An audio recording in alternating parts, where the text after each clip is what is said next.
In just a moment, Rabbi Artsin's going to be sharing with us some Torah this morning. We ask him to do this every year to share his a bit of some insight that he shared at High Holy Days in his High Holy Day pulpit, which takes him away from Ikar, but then he always comes back year after year, and then we get to benefit from that learning. But this year, actually, even before he gives us his High Holy Day Torah, he wrote such a beautiful and powerful and inspiring piece about Simchat Torah that I felt I really needed in order to set my kavanah, my intention for this approaching holiday, that we asked him if he would share that with us today. So we're going to have to double book you. Wait, I'm not ready yet. Hold on. So in a moment, you're going to get to hear from not only my brilliant teacher and friend, but really one of the great shining lights in our Jewish community around the world, and not only our Jewish community, but someone whose words and whose Torah have inspired many, many thousands of people to help us become our best and truest selves. And it is Rabbi Artsin's vision and his love that have guided the students who have gone to the rabbinical school, from which we have benefited immensely as a community. Rabbi Tzadok, Rabbi Labelle, now Rabbi Panitz, and it's a great honor for us to count you and Ilana as beloved members of our community, and I think Jacob is here too today, and Shira, and we love and adore you very much. So Simchat Torah this year, and this will be my only, I'm weaving my announcements now into my introduction. Shmini Atzeret is Monday night and Tuesday morning. We will be gathering here on Tuesday morning for davening at 9:30 in the morning. We'll also say Yizkor at that time, memorial service. If none of those words meant anything to you, it's okay, because a few years ago they wouldn't have meant anything to me either. This is a holiday that comes at the very end of the week of Sukkot, and we have our memorial service there on Tuesday morning. If you want to be in a tent with a lot of rabbis, come on Tuesday morning. And then Tuesday evening, we're going to be gathering to celebrate, to find our way to dance, even in this time of incredible pain and grief and uncertainty. And Simchat Torah is going to be very different this year, and it'll be a blast. We're working hard at developing creative ways for us to safely enter into the holiday this year. But the very best way that I could think of right now is for Rabbi Brad Artsin to come and share with us some words of Torah and words of inspiration. My teacher, my friend, Rabbi Artsin. Thank you, friends, and thank you, Rabbi Brous. I want to start by framing this in terms of a concept in Jewish law. There is an idea that to own something, you have to do an act of possession, an act of claiming. It's called kinyan. So the most easily accessible one in modern life is what happens at a wedding, when you want specifically the bride to take ownership of the ketubah, and so as they are told what the content of the ketubah is, you hand the couple an object of some kind. Generally, it's a pen, because that happens to be right there when you're signing a ketubah. And then the couple lift the pen, and the lifting is an act of taking ownership. It's an act of possession. The more classical example, not that you asked, but any of you intending to acquire a goat or a cow, since most of us are incapable of lifting those animals, what you do is you just lead them on a rope for a while, and if they take a couple steps at your urging, that counts as lifting the pen for the ketubah. Same concept, kinyan. So the question I want to ask us is, how do we own freedom? How do we do kinyan? How do we claim possession of the freedom that is our birthright as human beings, as children of Israel?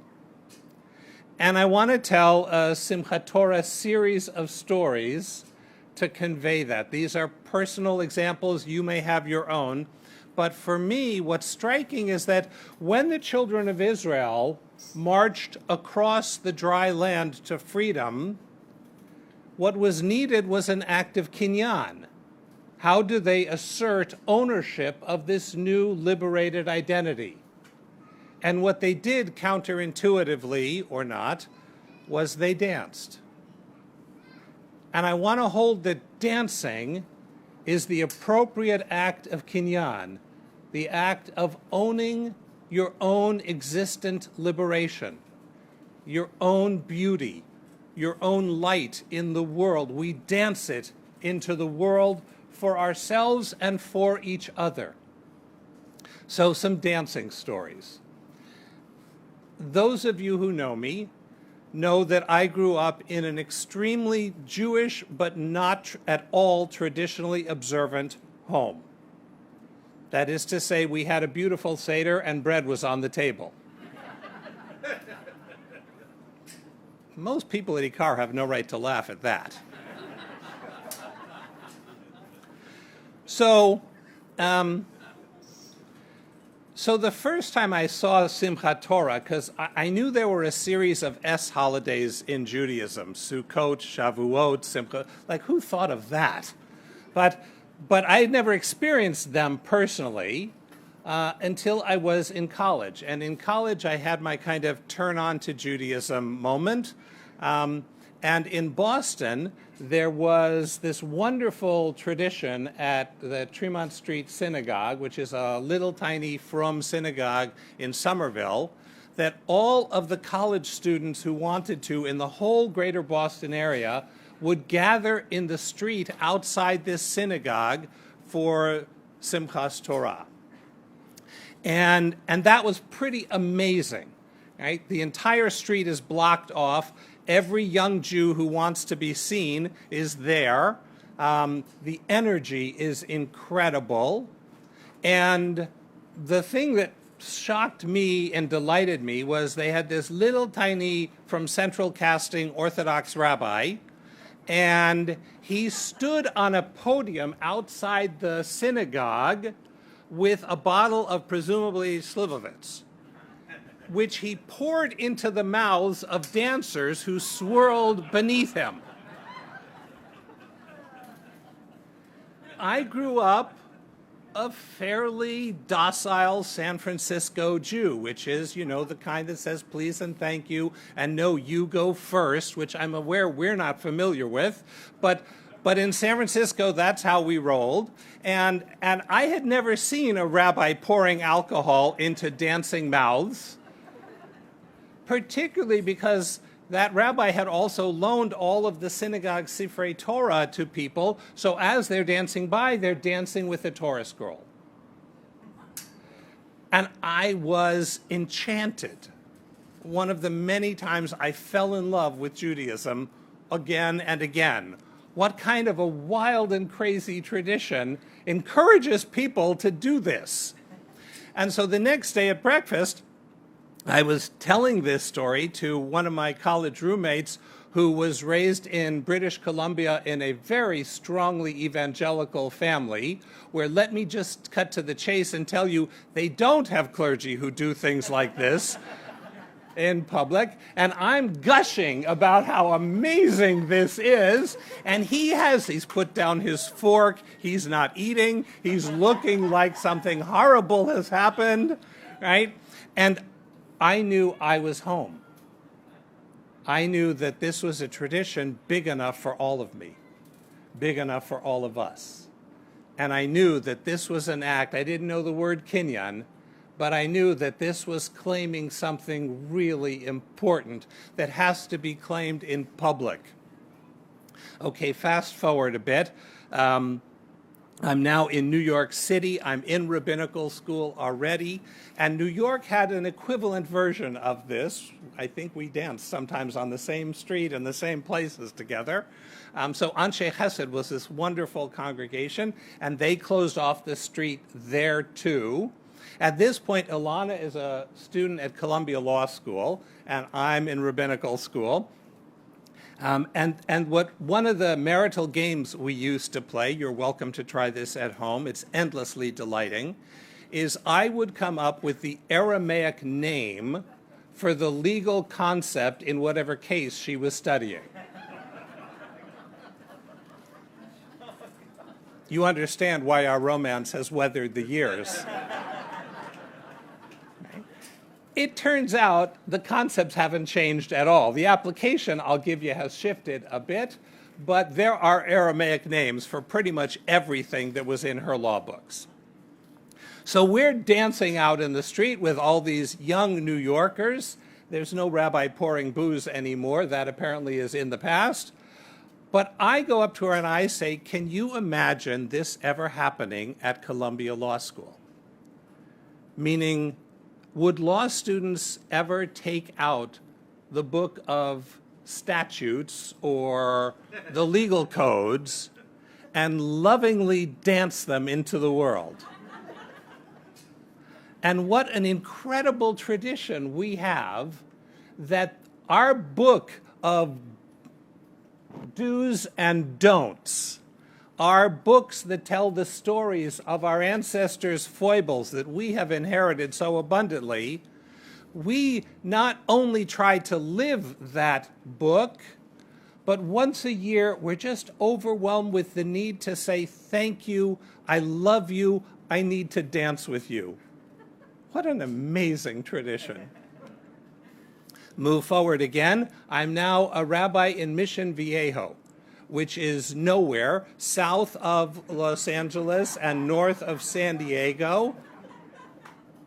I don't mean unworthy when I say nowhere. What I mean is that nothing existed until the Mission Viejo company bought the entire area and planned the entire community down to the last street light and stop sign, and then spent 2 decades building it out. We loved living there. So we now have the kids. They're very young, 2 or 3, I don't remember which. And I have Shira on my shoulders, and we're dancing.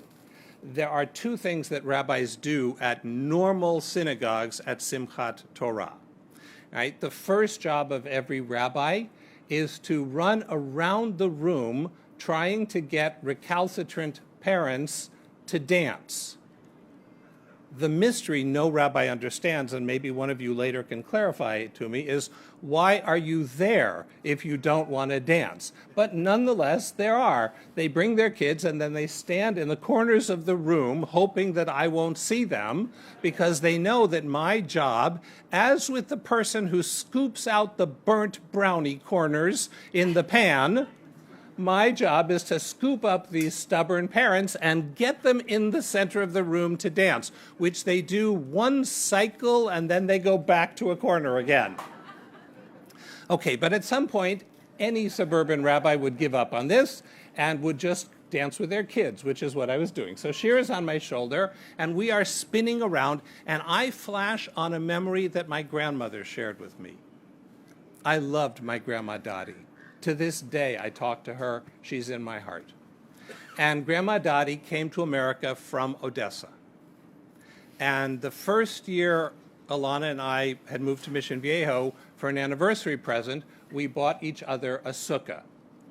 See why our romance is so strong after all these years?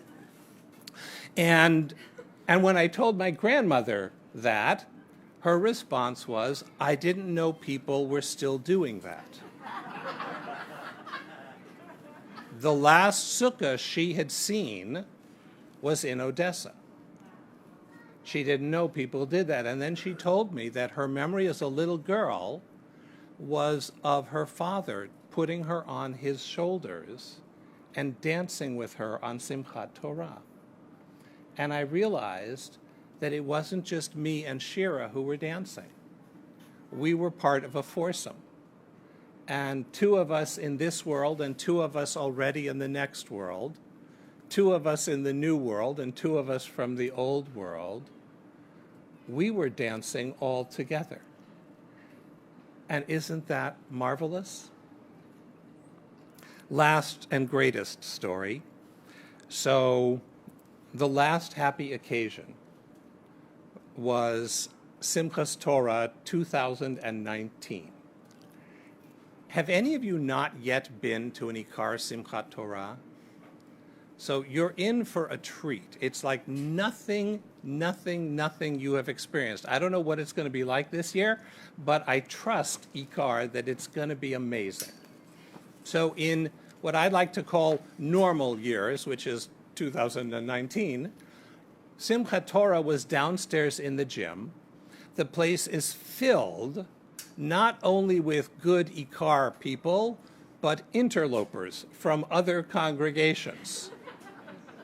And I don't actively resent their presence. I don't. I rise above this. But the place is packed with, I don't know, 1,000, 2,000 sweaty, noisy Jews. And there are talks about social justice and Torah. And there is dancing and dancing and dancing. And in the past, our rabbi did not pour booze into our mouths, but I'd like to commend the concept.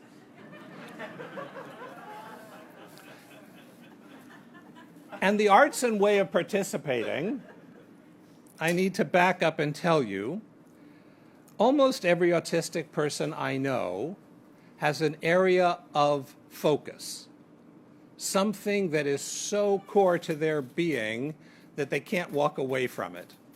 And Jacob's has always been Torah, always. As a little boy, the first time we took him to a therapist, he took 2 of the therapist's dolls, which got him all excited, because therapists love when you play with dolls, because that's when you tell them stuff that you really don't want them knowing. And Jacob took one toy and laid it down this way, and one toy here, and then he said, Amen, and he started chanting. That's my boy. So Jacob loves the Torah. Some of you have seen him dancing in front of the Torah. He loves the Torah. He also loves that you guys smile at him when he's loving the Torah. And that's a gift you give to all of us that is infinitely precious. Okay, but Simchat Torah is challenging for him because it involves what he loves most in the world, which is Torah, and a community he cares about most of all. And it's also really loud and really chaotic and he has a harder than normal time with that. So most of the time we come for the first 2 hakafot and then we leave. And, I try to get Jacob to dance, and we dance as a family, and we just hold each other's hands so no one gets lost or run over. And we try to find a circle of people who are dancing slow enough that we're not going to lose it.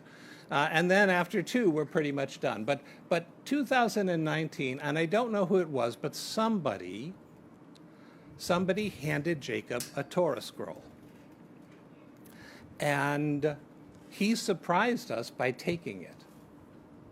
And Jacob says that one of the things he loves about the Torah is we treat it like a baby. It has a cradle that it goes in, and we dress it in beautiful clothing, and we hug it, and we kiss it. So Jacob is hugging baby Torah, and he has a smile on his face that for me is the smile of Geulah, of redemption. And people are swirling by in the Ikar style, loud, chaotic, crazy, but people start noticing Jacob is just standing there hugging the Torah and grinning. And so people start shouting his name as they dance by. Way to go, Jacob, great Jacob, lovely Jacob, as they're dancing by. And he has this smile.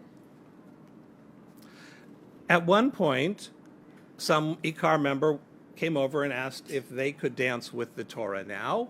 And out of nowhere, one of the Ikar rabbis kind of appeared magically and said, here, let's get you a different Sefer Torah. And that night was, for me, what freedom is. Right? That we make room for each other, and we smile at each other, and we love each other not for who we think we're supposed to be, but for who we actually are. All of it. And we take all of that and we dance it into the Torah. And we dance it with each other.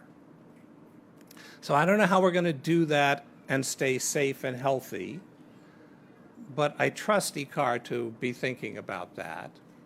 What I know is whether you're by yourself watching on Zoom, or whether you just stand in a corner and you sway, or you have people whose hands you can hold while you dance in a circle, it's time to do kinyan. It's time to claim our legacy of freedom, of thriving, of humanity, and of heart. Shabbat Shalom.